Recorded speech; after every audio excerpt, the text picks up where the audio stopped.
Japan ఒక tactical balancing game నడిపింది.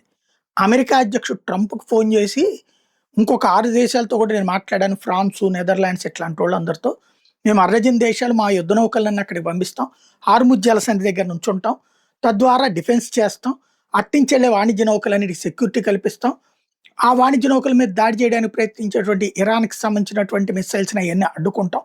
తద్వారా మీతో కలుస్తున్నాం అని చెప్పింది. ట్రంప్ వెంటనే లెగిసి గంతులేసి, హమ్మయ్య! ఇంతకాలం దాకా నేనేదో ఇజ్రాయెల్ తోకలాగా తయారయ్యాను.